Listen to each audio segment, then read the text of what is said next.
Boa tarde, Boa muito tarde. obrigado por nos conceder esta entrevista ao projeto MEM News, um projeto que se destina a recuperar as memórias que as pessoas têm das notícias e do jornalismo em Portugal. É um enorme prazer tê-lo connosco. Muito obrigado. Vamos começar com algumas questões muito simples para registro. Vamos pedir-lhe para nos fazer o favor de nos falar um pouco de si, começando pelo seu nome, a sua idade, o seu local de nascimento e a sua profissão.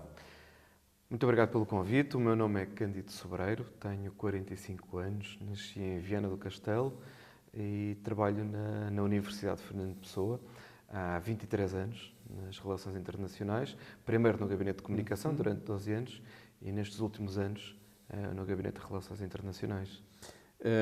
Licenciou-se então na Universidade de Fernando Pessoa, podemos saber em quê?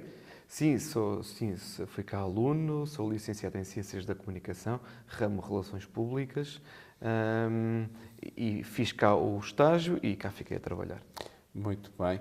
Pode-nos contar também um pouco sobre o seu contexto familiar, a profissão dos seus pais, com quem viveu, se viveu com eles? Claro, eu nasci numa aldeia do concelho de Barcelos, uma aldeia muito pequenina chamada Bologães, entre o Alto e o Baixo Minho. Nasci numa família numerosa, somos 5 irmãos. O meu pai era construtor civil, a minha mãe doméstica, e acabou por ser uma infância muito rica, muito rica, porque era um meio muito pequeno, com muita gente acima de tudo. Ao contrário de hoje, que começam a ficar essas aldeias desertas, mas na altura era uma aldeia muito rica, muito viva, cheia de vida. Muito viva. Com que idade é que saiu da casa paterna? Saí de casa aos 18, 19, para ir para Ponte de Lima, onde estudei na Universidade de Fernando Pessoa, na altura o campus em Ponte de Lima, e a partir daí depois estive em Ponte de Lima durante 3 anos, 4, depois vim para o Porto, estudar e estagiar, que fiquei cá a morar no Porto, sensivelmente 9 anos, e agora moro em Braga agora. Muito bem. Como é que descreveria o ambiente em que cresceu? O ambiente social, económico, cultural? Era uma aldeia e aí transmite logo qual era o ambiente. Era um ambiente muito rico a nível de valores. O acesso à cultura não era assim muito grande, mas nasci num vale, que é o Vale do Rio Neiva, um vale muito rico, com muitas tradições, quer teatrais, quer mesmo edição de livros, quer de jornais regionais. Não tendo acesso que uma criança que tenha nascido numa grande cidade, acabei por nascer num sítio privilegiado, que tinha acesso a algumas coisas muito interessantes e que nos moldaram muito o nosso compromisso, o nosso pensamento, mesmo político, mesmo ambiental. Foi um ambiente estimulante, então. Sim, posso dizer Muito que bem. sim. Vamos agora começar a falar um pouquinho mais sobre o jornalismo e as notícias e as suas memórias acerca de ambos. A sua família interessava-se pelas notícias quando era jovem? Sim, tenho uma grande memória disso, quase que era religioso, vermos o telejornal à noite na RTP. Eu sou do tempo ainda dos 4 canais, ainda dos 2, assistiu ao nascimento dos 2 canais privados na altura, e era quase religioso assistir ao telejornal. Eu lembro de momentos, o meu pai gostava muito mais da parte política que os telejornais abordavam. Há um nome incontornável nessa altura, Nuno Rogério, que era comentador da RTP para os assuntos políticos, e mesmo miúdo lembro-me perfeitamente de estarmos muito atentos e do meu pai pedir muita atenção e silêncio para ouvirmos, porque era o principal meio de comunicação que chegava. Costumavam comentar as notícias em família? Sim. Todas as notícias, falou-me da política, outros temas? Essencialmente política. é a memória que eu tenho. Até que o meu pai também estava um pouco envolvido na política local e falávamos muito de política. Depois, e que ainda não eram temas que eram abordados ainda muito pelas estações televisivas, os temas ambientais. Algumas lutas ambientais que surgiram naquela região e que também eram discutidas. Estamos a falar dos anos 90. Anos 90, anos 90, assim, em que começam a surgir os primeiros movimentos ambientalistas, também eram um dos temas de notícias que falávamos também. Muito bem. E falou-me que viam religiosamente o telejornal da RTP1. Isso mesmo. Que outros meios, se é que os usavam, é que usavam para aceder a notícias? A rádio, e podemos falar de duas estações, a Renascença e TSF.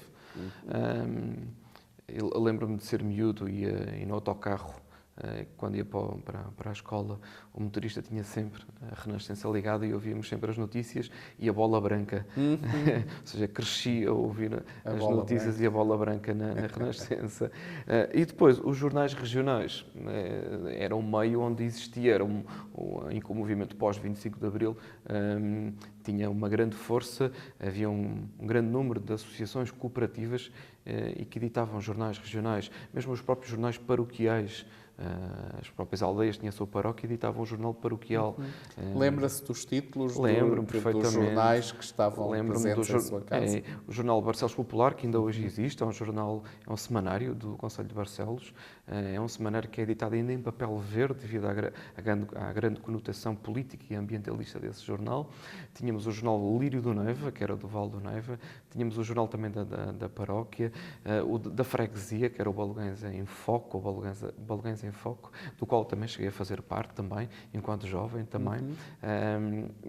E também depois esse gosto também pelas notícias levou-me a participar na escola, quer no clube de rádio, em que era eu que dava os resultados do desporto escolar, e depois fiz parte da revista da escola, que era a revista Amanhecer, da Escola Secundária de Barcelos.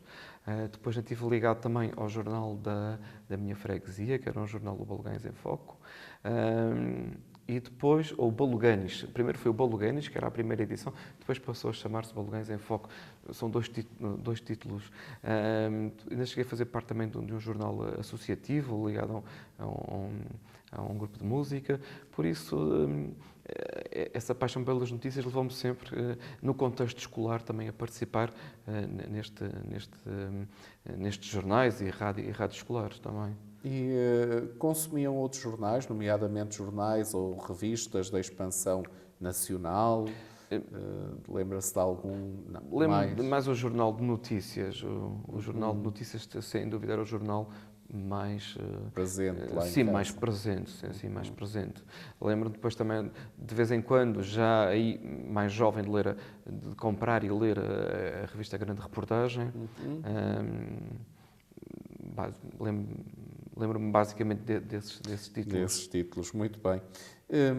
Disse-me há pouco que em casa escutavam e viam religiosamente o telejornal, que depois também no transporte escolar ouviam sempre a Rádio Renascença. Pessoalmente, considera que houve algum momento em que começou a interessar-se efetivamente e de uma maneira constante pelas notícias? Sim, e especialmente na escola secundária, quando surge a oportunidade de fazer parte da equipa da revista, que era a revista Amanhecer, e do clube de rádio, também do colégio onde andei. Aí sim começo a ter presente mais o que é a notícia, o que é que transmitimos, o que é que as pessoas querem ler, querem ouvir, querem saber. Mas tem muito a ver também com essa infância rodeada também de muitas notícias, de quase ser religioso e estarmos em silêncio, não é? Não era a telenovela que dava a seguir, mas sim o telejornal antes. É que era necessário. Era necessário estar muito atento. Muito bem, muito bem.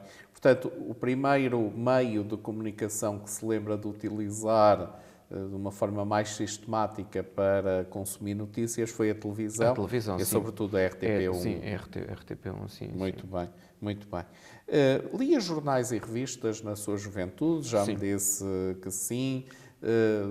Os locais, o Jornal de Notícias, a Grande Reportagem. Depois começo a ter interesse por outros jornais, também, porque aí começo também a ter a consciência política de que os jornais também tinham, não é? E começo também a ler, quer na escola, quer essencialmente na biblioteca, que frequentava muito municipal, títulos como o Independente, não é? O Público.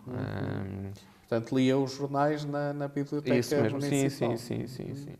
E em cafés ou em casa? Não tinha muito o hábito de ler em cafés, tinha mais o hábito de ler na biblioteca, porque tinha algum tempo livre e ocupava muito esse tempo livre na biblioteca. E os jornais estavam logo à entrada. E sempre tive a curiosidade de saber e acima de tudo, de ler os vários títulos.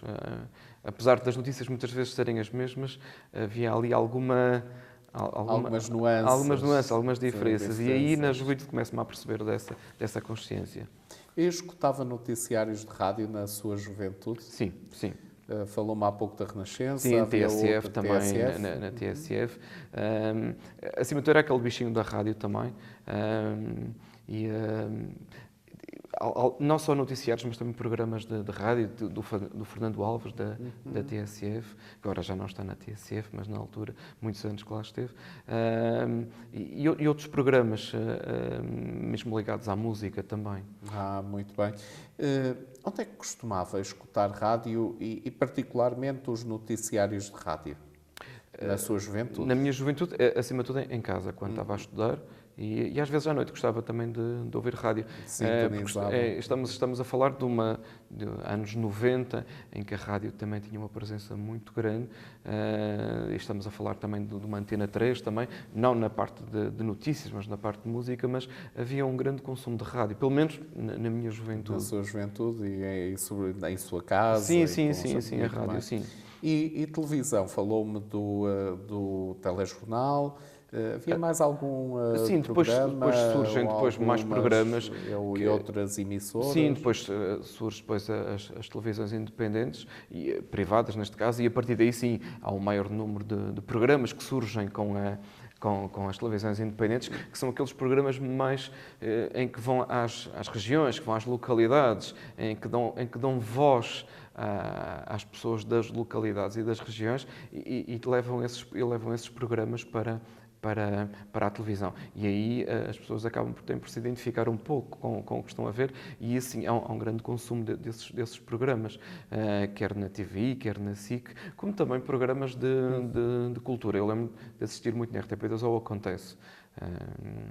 Que passava... Quando ia ao cinema na sua juventude, ainda havia aqueles filmes de atualidades cinematográficas, ainda se lembra? Ou nunca... Já não é muito do meu tempo. Eu notícias que posso associar aos filmes é mais aqueles filmes de época que retratam a Segunda Guerra Mundial, em que no próprio filme acabam por passar notícias da época para contextualizar o filme e faz parte. Mas já não. A única memória que eu tenho enquanto criança é na minha aldeia, os missionários que vinham ao domingo, de vez em quando, 3 em 3 meses, e passavam notícias das missões.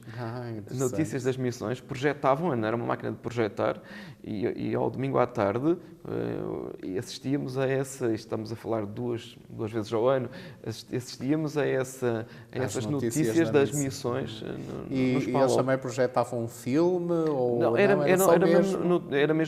quase eram imagens num contexto de notícia do trabalho que estavam a fazer. Muito bem, interessante. E costumavam comentar, portanto, na sua juventude, costumava comentar as notícias com os familiares, com colegas, com amigos?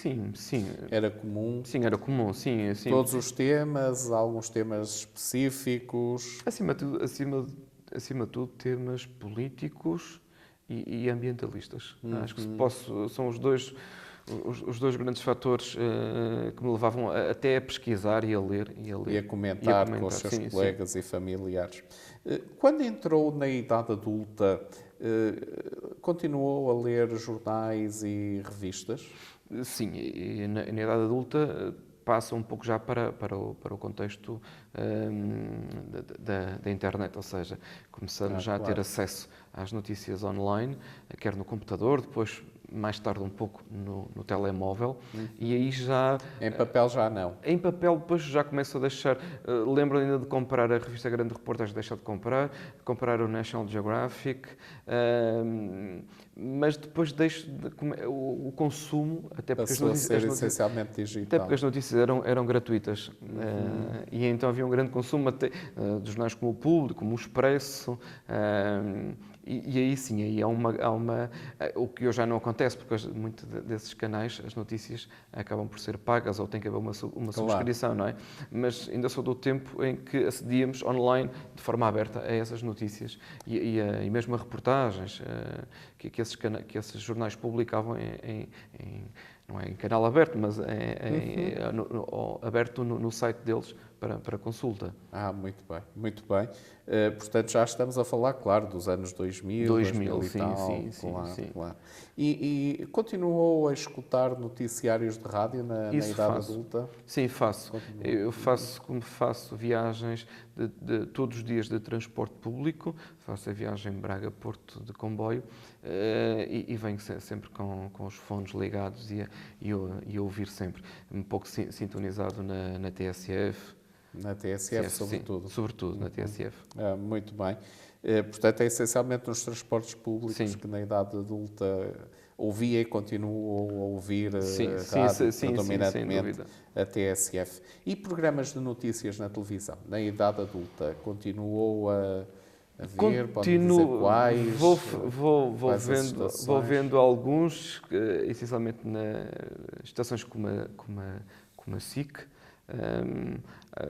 mas acima de tudo de forma esporádica e temas que me interessem.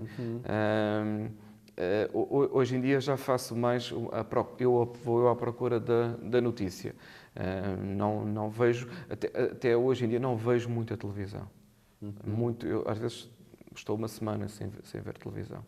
Portanto, perdeu esse hábito religioso de o hábito religioso, o telejornal, de ouvir. Até porque hoje em dia, vá à procura. Até porque a ideia não só a ideia, mas a minha posição é que há um excesso de informação, há um excesso de pessoas a falar sobre vários assuntos e que nos levam muitas vezes, a maioria das vezes, a questionar, a duvidar e a pensar se vale a pena perder esse tempo ou ir à procura da notícia, da fonte, não é?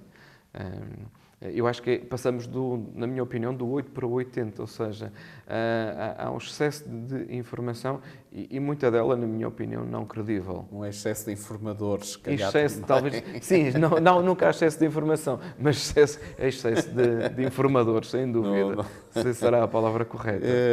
Portanto, pode dizer-se que o seu consumo de notícias mudou ao longo dos anos. Sim, mudou. Que lia jornais em papel, via a televisão, nomeadamente telejornal, escutava a Rádio Renascença e a TSF. Agora continua a escutar a TSF, mas já vê menos televisão e o consumo de jornais é tendencialmente digital, online. Tem aplicativos ou dos... Tenho aplicativos tenho do Público e depois tenho assinaturas de jornais regionais, como faço parte de uma associação cultural e temos assinaturas de vários jornais regionais, que também tenho interesse por causa da minha ligação ao território e aos movimentos culturais dos quais faço parte e tenho esse interesse em ler. De resto, é mesmo a procura, ou seja... Vai à procura sobretudo na internet. Sim, na internet, sem Portanto, dúvida. É a sua forma de acompanhar as notícias através do computador, do telemóvel, mas sim através de aplicativos, vai à procura de temas específicos, etc. Muito bem. Portanto, deixou de comprar, por exemplo, jornais e revistas em papel? Deixei de comprar. Na atualidade já não... Muito raro comprar uma outra revista. Compro apenas, porque às vezes até faço a compra no sentido em que já li a notícia, mas quero guardar a notícia. Mas é tão volátil guardar as coisas hoje em dia online que daqui a 2, 3 meses já não sabemos onde guardamos esse documento. Então compro em papel e guardo. Okay. Como alguns jornais, quando são algumas notícias, guardo Que tipo de notícias sobre temas acima de tudo, temas ambientais e culturais, hoje em dia. A parte da política já foi desaparecendo. Hoje em dia, concentro-me a minha No procura ambiente, em temas culturais e ambiente, Muito bem. muito a ver com o movimento cultural e associativo ao qual estou ligado. Muito bem. E podcasts ou videocasts? Costuma consumir? Podcasts e videocasts também. Costumo consumir, e essencialmente, e já fiz parte também de um e que continua a funcionar, que é o podcast do Teatro Gil Vicente, em Barcelos, que fui eu que fiz o primeiro, em que entrevistei uma atriz de uma companhia nacional que esteve lá em cena, e o projeto continua, mas essencialmente procuro muito ouvir ligados à parte da cultura. Ouves também nos transportes públicos? Nos transportes públicos, sim. Não tem tempo? Sim, escuta aproveito essa rádio, quase hora que tenho de distância. Videocasts, não. Não muito. Prefiro ouvir. Não sei se escutar. há pessoas que têm uma preferência, sem dúvida, pela imagem, pelo vídeo, não é? Eu não, ainda muito pelo áudio ainda. E recebe no seu e-mail aqueles boletins informativos dos órgãos jornalísticos? Sim, porque é quase essa operação comercial que eles têm quando acedemos, e acabamos sempre por em algum momento aceitar ou deixar um ok, e acabamos sempre por receber. E notificações também? Sim, as notificações dos jornais, mesmo quando abro o telemóvel, tenho logo aquelas notícias que aparecem, mas não ligo muito, vou ser muito honesto, mesmo relativamente a esses boletins, essas notificações não dou grande atenção. Recorda-se de algumas notícias que lhe tenham deixado uma forte impressão? Sim, sem dúvida. Lembro-me da guerra do Iraque. A primeira ou a segunda? A primeira. Acho que, acima de tudo, porque para mim, na minha infância, é a primeira grande reportagem que acontece quase diária, não é? E isso marcou, porque é a primeira guerra que é transmitida na televisão, à qual eu assisto, não é? Em que tínhamos um jornalista português a transmitir todos os dias essa informação. Isso marca. Depois também o massacre de Dili, também das coisas. E o processo da independência de Timor, como também pequenos detalhes. Eu lembro perfeitamente daquela pessoa que se barricou naquela casa de banho da RTP, o Manuel Subtil, e é transmitida em direto na televisão, e é daquelas coisas que era o país real, ou seja, era uma pessoa de carne e osso, não é? Que estava ali barricada e estava a dar em direto a negociação. Nunca mais é uma notícia sem grande importância para este assunto, mas que é um detalhe com que fiquei da minha infância dessa... Se calhar depois também o 11 de setembro... Depois o 11, sim. Depois o 11 de setembro, depois todos estes conflitos que têm surgido, quer na Europa, quer fora da Europa, acabam sempre por marcar. Houve alguma notícia que tenha mudado a sua vida? Que tenha mudado a minha vida? Eu acho que acima de tudo, a independência da Indonésia, o massacre no cemitério, acaba por me alertar para uma consciência dos direitos humanos, e acima de tudo que em alguma parte do mundo alguém estava a sofrer. E isso, eu acho que é dos momentos fortes, porque quer até pela ligação de Portugal com Timor, em que há uma distância enorme, mas há uma afetividade grande, acho que muda a consciência. Muda a consciência política, até aí muda a consciência política. Uma visão completamente diferente que devemos ter sobre os direitos humanos, e aí muda, sem dúvida. É uma das notícias que me marca. Muito bem. Vou-lhe agora pedir novamente um balanço desde a infância até agora. Qual considera que foi o meio de comunicação jornalístico que mais o marcou, que mais o influenciou? televisão, a rádio, a imprensa rádio. em papel? A rádio. A rádio. Porquê? Tem assim... Porque eu acho que a rádio ainda tem o poder de não influenciar como tem a televisão, como tem o próprio jornal, a edição impressa. Porque hoje em dia a notícia é sempre vendida através até de uma própria imagem, do próprio pivô. Tudo é criado de uma forma, muitas vezes, para que possamos consumir a notícia, na minha opinião. E a rádio não. A rádio é apenas a transmissão da notícia. Pode haver a colocação da voz do locutor, mas é a notícia. Claro que depois tem o seu contexto e temos que saber qual a fonte, mas acho que aí a notícia ainda é muito verdadeira na rádio. Muito bem. Ainda é muito verdadeira na rádio. Portanto, provavelmente irá dizer que sim, mas vou-lhe colocar a pergunta: as notícias influenciaram a maneira como avaliou e percepcionou os acontecimentos? Sem dúvida, sem dúvida. E a sua compreensão deles? Isso mesmo, isso Muito mesmo. bem. E acha que também afetaram a maneira como recorda os acontecimentos? Sim, sim. Porque a notícia fica-nos na memória. Eu, no meu contexto cultural e associativo, que é uma companhia de teatro, nós trabalhamos muito o território, e é uma notícia de uma peça de teatro que nós fizemos, que é inspirada na barragem de Daivões, em Bayonne, em que as pessoas foram retiradas da sua aldeia para a construção da barragem e foram colocadas em contentores, a morar durante algum tempo. E a forma como a senhora, uma das habitantes, diz sobre a chorar sobre a forma como o processo foi feito, e que não queria saber daquilo para nada, queria apenas saber era da sua casa, das suas memórias, e isso muda. Isso ainda hoje mesmo se repercute é no isso seu mesmo. pensamento. Quando falo e tento transmitir um pouco às pessoas, a ideia de construção dessa peça que nós fizemos tem muito a ver ainda com a imagem daquela senhora, daquela notícia. Portanto, as notícias são importantes. São importantes, senão nunca teríamos talvez feito aquele trabalho e o ter levado a tantos sítios apenas numa notícia. E é importante acompanhar, então, aquilo que se passa pelos meios de comunicação, acompanhar as notícias pelos meios. É que as pessoas e a sociedade beneficiam, então, em acompanhar as notícias pelos meios de comunicação?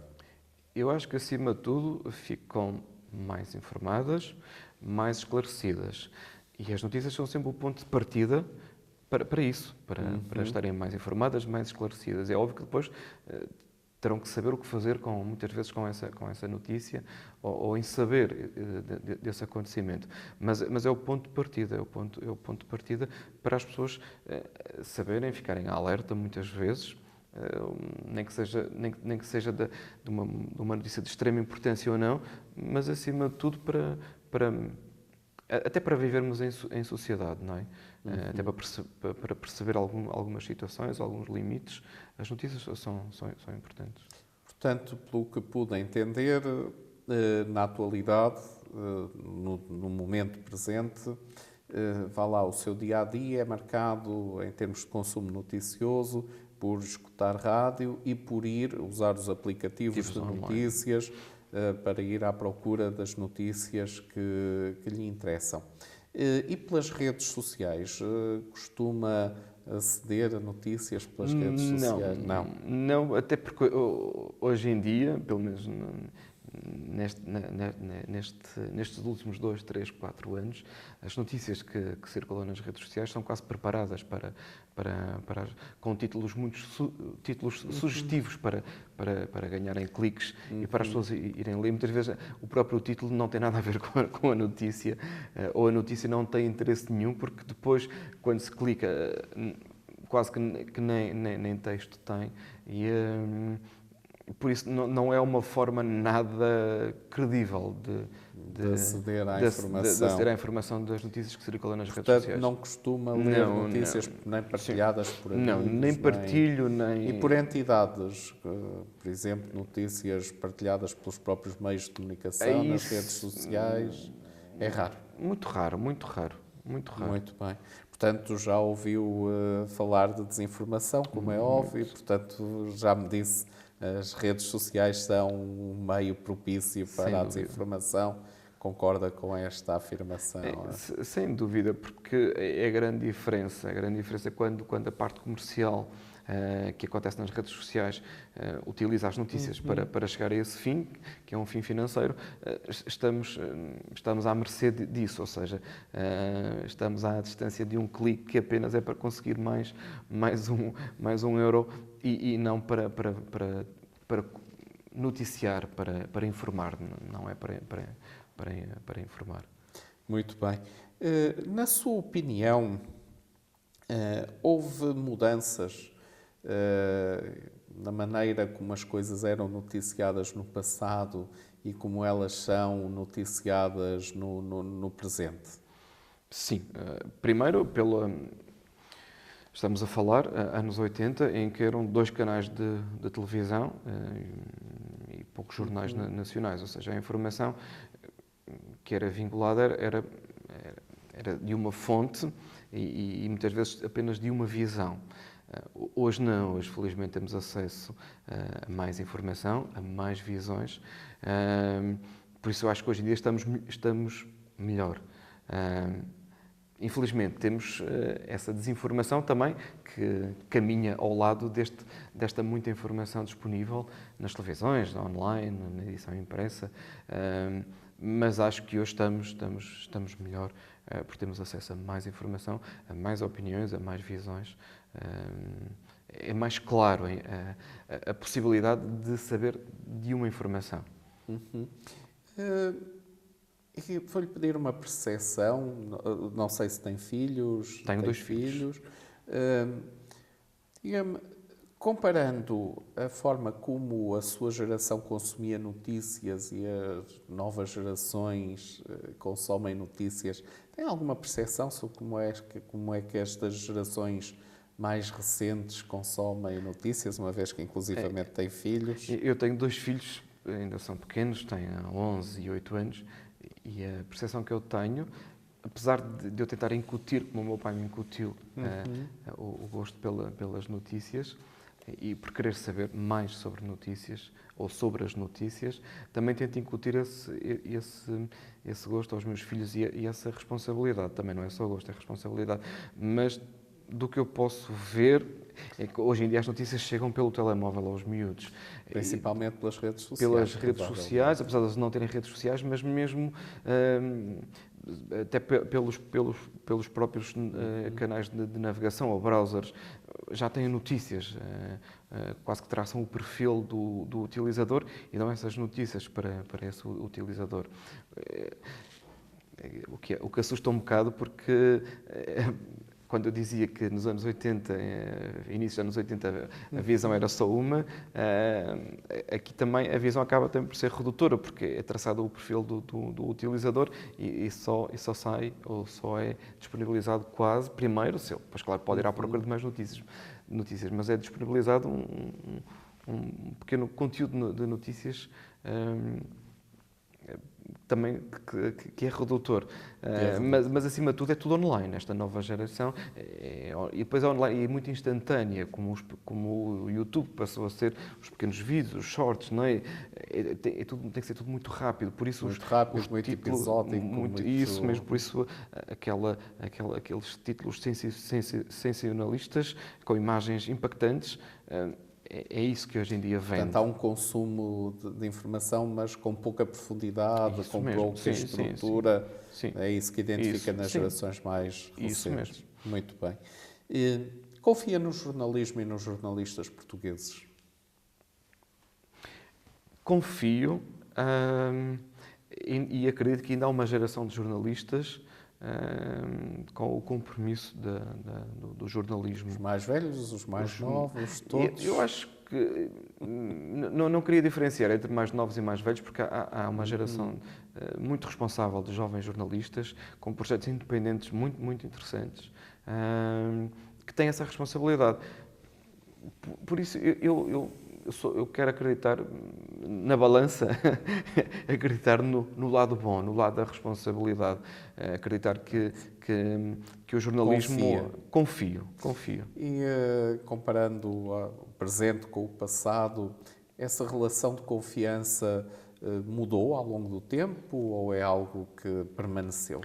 Eu acho que o único aspecto que aqui pode beliscar essa relação de confiança é mesmo a qualidade, ou seja, o respeito até na própria edição do texto, na própria responsabilidade de quando vão editar um texto, o próprio erro que não pode existir e que muitas vezes hoje, infelizmente, acabamos por ler e ver erros em notícias. Acho que é a única, talvez a urgência de publicar, a rapidez que é necessário estar online também e nas edições impressas, e leva a que haja uma necessidade muito rápida de fazer as coisas, mas acho que a relação de confiança mantém-se. Disse-me há pouco que hoje em dia, para aceder às notícias, usa essencialmente os aplicativos de jornais, inclusivamente jornais regionais e locais, usa também a rádio. Já me apresentou argumentos para continuar a escutar bastante rádio. E para aceder às notícias dos meios jornalísticos, dos jornais, digamos assim, por via dos aplicativos, pode-nos adiantar algumas razões? Acima de tudo, é para fugir um bocadinho às notícias publicadas nas redes sociais e mesmo publicadas pelos próprios jornais nas redes sociais, porque abunda muito, e mesmo que sejam jornais nacionais ou mesmo regionais, a republicação da mesma notícia, porque é uma notícia que tem saída a nível de visualizações. E é preparada para ser visualizada, quer através da imagem impactante, quer do título também. Por isso, a ideia de fugir daí é ir para as aplicações, porque lá está o jornal e lá podemos verificar o que é que queremos, secção cultura, secção internacional, podemos ir à secção que queremos e querer ler a notícia que queremos. Portanto, há vantagens em ter um mix, digamos assim, e aceder, que foi potenciado precisamente pelo digital, podermos aceder a um mix sem dúvida, e não nos ser imposto. Várias fontes, claro. Digamos assim. Muito bem. Viveu em diferentes contextos geográficos, por isso também lhe vou pedir a sua percepção. De que maneira é que o contexto geográfico ou os contextos geográficos em que viveu influenciaram a sua forma de consumir notícias? Sem dúvida que influencia. Eu tenho uma pequena história que me lembro de miúdo, de ter estado num fim de semana numa situação, numa aldeia serrana do Alto Minho, em que estávamos numa pequena mercearia dessa aldeia e chega o senhor com os jornais e só trazia um jornal de notícias e estavam dois velhotes e um disse, leva tu que ontem já levei eu. Ou seja, já tinha lido o jornal de notícias ontem, eu já não havia. Ou seja, hoje leste tu. Ou seja, o consumo da informação não era tão volátil, tão rápido, tão necessário. Ou seja, as notícias eram mais valorizadas, duradouras, ou seja, e quando digo duradouras é naquele sentido que hoje em dia o que lemos daqui a bocado já está a ser atualizado, é atualizado ao minuto, e muitas vezes é a mesma informação. Há muito isso no jornalismo online, estão durante um dia a atualizar a informação e é a mesma informação que é de manhã, porque não tem ainda nenhuma confirmação oficial, mas vão dando sempre upgrades a essa notícia, muitas vezes sem essa necessidade. E lembro dessa situação, ou seja, havia um acesso muito reduzido à informação. Depois, com o aparecimento das bibliotecas, eu lembro havia um grande número de títulos para consumo, e depois, desde que eu saio da minha aldeia e vou estudar para Barcelos, aí começo a ter um maior acesso a títulos, essencialmente em edições impressas. Depois, quando venho para o Porto estudar também, claro, estamos na era da internet, o acesso também à informação é muito maior, mas depois também a conjuntura do próprio país, o aparecimento de mais televisões, de mais canais privados, acho que tudo isso acompanha. Não posso dizer que o meio influenciou. Influenciou só a nível de acesso a um contexto, a uma informação mais reduzida. Mas estava hoje, lá. hoje, com o digital, Mas com o digital, já não há diferença. já acho que não. Se nascesse numa aldeia hoje, isso não aconteceria. Claro, hoje uma criança de uma aldeia claro. tem o mesmo acesso à informação que tem uma criança de uma grande cidade. Muito bem. Já ouviu certamente dizer que existe uma crise no jornalismo. Para si, o que é essa crise no jornalismo? Tem alguma ideia ou algumas ideias que possa partilhar connosco? A ideia que eu tenho relativamente a isso e pela minha experiência, quer no jornalismo escolar, depois na rádio escolar, e nesse meu contexto associativo e cultural, é que muitos dos projetos que eu conheci eram projetos cooperativos, projetos associativos. Claro que as pessoas ganhavam o seu ordenado, mas havia ali um sentido muito grande de missão. Estou a falar do contexto regional. Mas também a percepção que eu tinha é que mesmo no contexto nacional havia um jornalista tinha também, além de, claro que era o seu ganha-pão, havia um sentido de missão, de compromisso com a sua profissão. Hoje em dia os jornais são controlados por grandes grupos económicos e que têm que apresentar resultados. Por isso, acho que a grande crise que existe no jornalismo não é de valores, porque acho que os jornalistas, quem vai para jornalista é porque realmente quer ser jornalista e tem esse sentido de missão. Eu acho que o grande valor é o valor económico, ou seja, a dependência de grandes grupos económicos ou de resultados para ter que pagar contas levam a que se comece a equacionar o que se publica, que notícias é que devemos dar aos nossos leitores e muitas vezes vemos jornais que são mais jornais de publi-reportagens, de publi-notícias, não é? Porque assim o contexto económico em que vivemos também o exige, não o condeno. Claro que depois agora compete ao leitor saber avaliar a qualidade e a veracidade de muitas dessas notícias, que infelizmente também começa a colocar em causa também se o leitor muitas vezes quer também ter esse trabalho, mas que eu acho que o grande valor, crise de valores que há no jornalismo, claro que, porque se me disserem que tem a ver muito com o contexto político, com frações políticas, com uma orientação mais para a direita, mais para a esquerda ou mais para o centro, sempre existiu. Em Portugal sempre existiram jornais com uma conotação mais de esquerda, mais de direita, não é? O Independente do Paulo Portas surge muito com uma conotação de direita para fazer face aos jornais muito de esquerda que existiam em Portugal, não é? E sempre existiu, sempre vivemos com isso. Eu acho que o valor não tem a ver muito com esta guerra de valores ligados à política, mesmo democráticos, humanistas. Não, tem muito a ver com os valores económicos, ou seja, com a rapidez que tem que se apresentar resultados e de se pagar contas. Então, de que maneira, agora fazendo um balanço, é que evoluiu o jornalismo em Portugal para si, desde a sua juventude até agora? Na balança coloco sempre o lado bom. Evoluiu para melhor. Claro que depois, por arrasto, vem sempre coisas que não interessam ao jornalismo e que não é jornalismo. Mas eu acho que evoluiu para melhor. Hoje em dia temos acesso a reportagens, a grandes reportagens de investigação que permitiram, nesta última década, desvendar grandes escândalos económicos, políticos, não é? E devemos isso aos jornalistas, não é? Colocando muitas vezes quase a sua vida pessoal em perigo, porque são investigações que mexeram com com poderes instalados, por isso temos um acesso a uma informação de qualidade, uma informação mais profunda e também de melhor qualidade também.